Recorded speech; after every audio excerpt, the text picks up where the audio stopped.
Olá pessoal, tudo bem? Professor Djalma, disciplina de Sistemas de Informação para o curso de Recursos Humanos. Hoje nós vamos falar sobre um assunto muito recorrente, nos tempos atuais e que tem gerado grandes debates. Inclusive vocês têm notado como mudou muito a forma de vocês acessarem alguns tipos de sites, né? A grande questão é que muita gente acaba não lendo,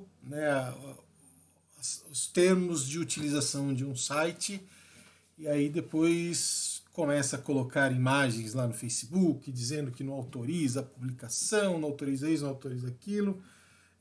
Esquece, tá? Aquilo não adianta nada, porque quando você faz uma conta numa rede social ou você entra em um site qualquer, você tem por obrigação ler os termos de uso.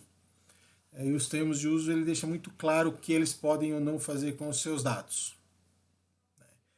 Mas, à luz disso, temos aí uma evolução, uma nova legislação no Brasil, tá, que entrou aí no ano de 2020.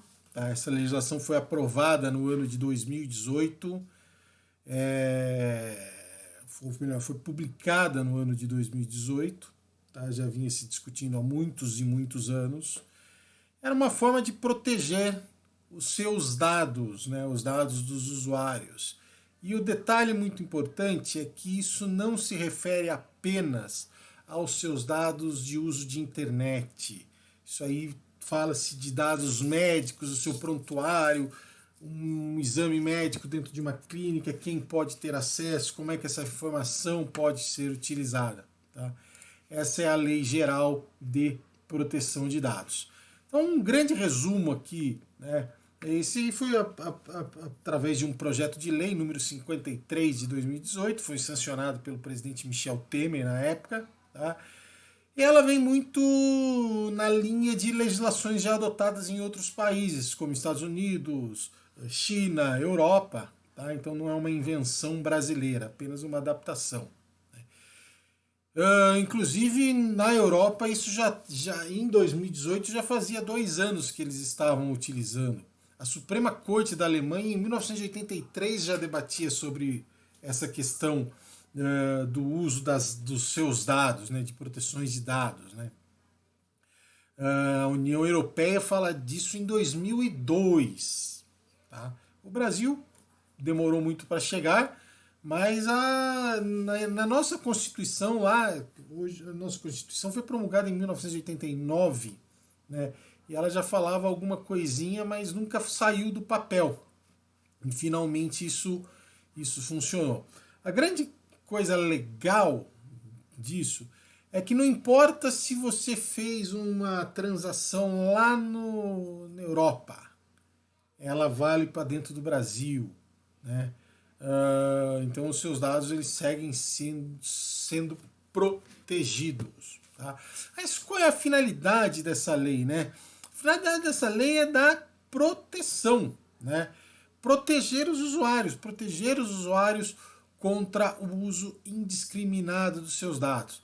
Então ela fala de finalidade, adequação, necessidade, transparência, a não discriminação, a impossibilidade de realizar tratamentos dos seus dados para fins discriminatórios, ilícitos ou abusivos. Então, por exemplo, eu não posso pegar os seus dados por uma classificação social, por uma classificação de raça e fazer um filtro onde eu te elimine de um concurso, de uma lista de propaganda, por exemplo. Mas o mais importante para mim da LGPD é a questão da segurança. Tá? Então ele especifica uma série de medidas técnicas e administrativas que devem ser verificadas, validadas e avaliadas para tomar cuidado, para evitar a comunicação ou até a difusão acidental ou principalmente a destruição, a perca ou a alteração desses dados. Vamos dizer que eu sou dono de uma clínica e o meu sistema falhou e eu perdi os seus dados. A responsabilidade é minha, da clínica. Se vira, busca os dados. Tá? Não posso correr o risco de perder uns dados. Tá? Então somos obrigados a adotar medidas preventivas, sequestro de dados, responsabilizações, prestação de contas desses dados, livre acesso. Você pode chegar em qualquer empresa que tenha um registro dos seus dados e querer saber exatamente quais são os tipos de dados sobre você que ele tem armazenado. Se você entrar no seu Facebook, por exemplo, você vai lá perguntar como é que o Facebook se classifica e você tem como obter essa informação. Você vai ver a sua classificação, seus gostos, o tipo de coisa que você costuma acessar, né? Isso é sempre para fazer um filtro adequado de suas propagandas.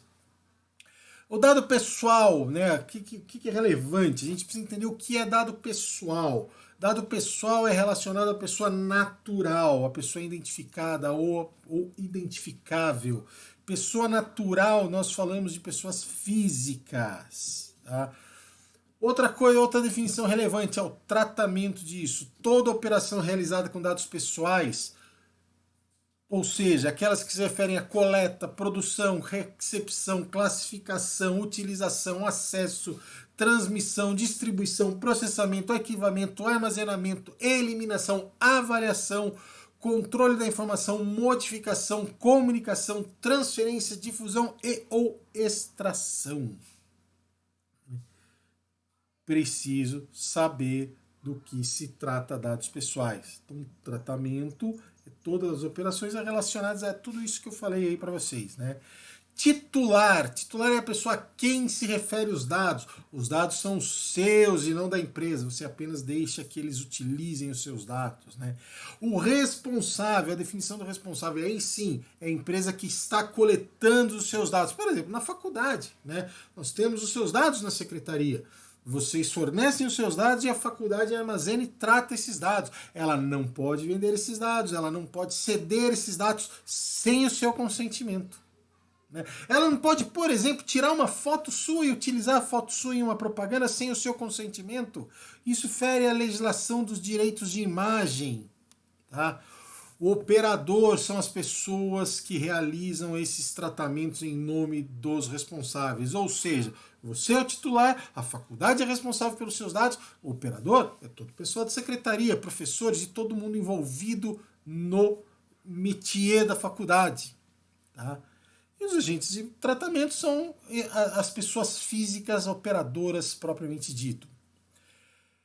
Requisitos que são necessários para o tratamento. Consentimento. Você tem que dar autorização livre, informada e inequívoca pela qual você concorda com o tratamento de seus dados para uma determinada finalidade.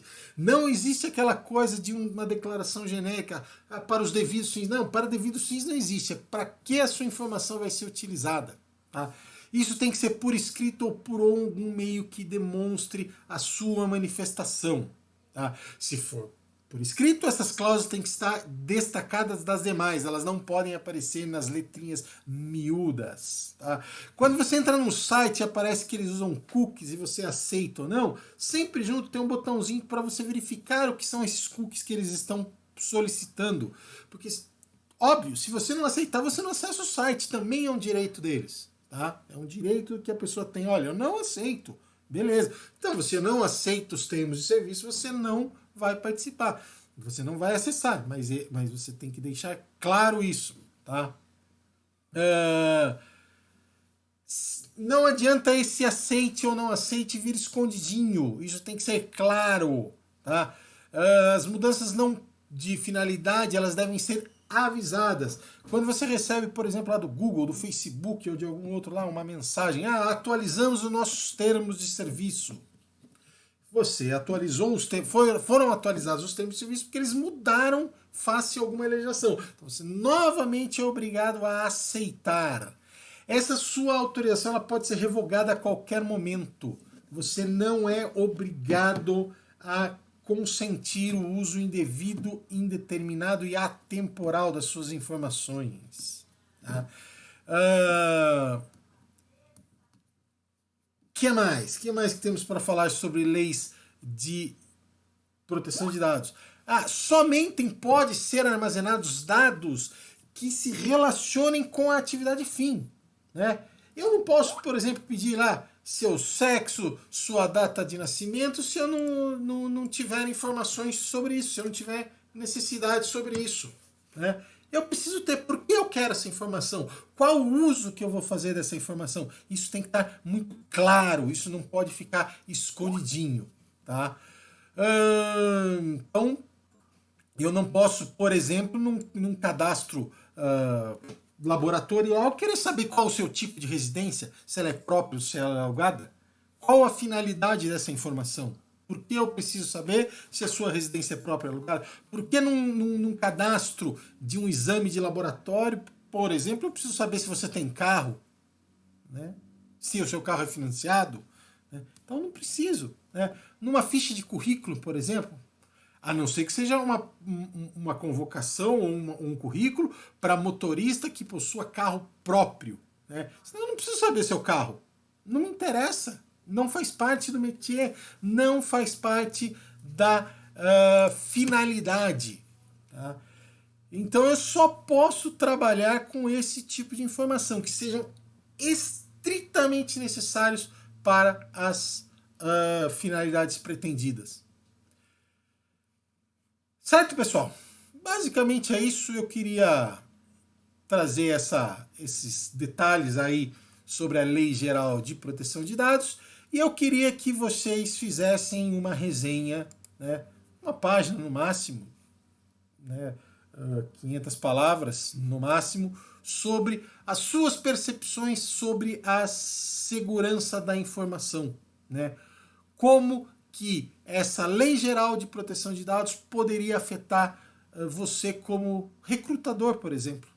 Beleza? Fechou, pessoal? Um abraço, até a próxima aula e procurem material adicional. Tá lotado na internet de material adicional sobre a Lei Geral de Proteção de Dados antes de vocês fazerem a atividade. Fechou? Um abraço e até a próxima semana.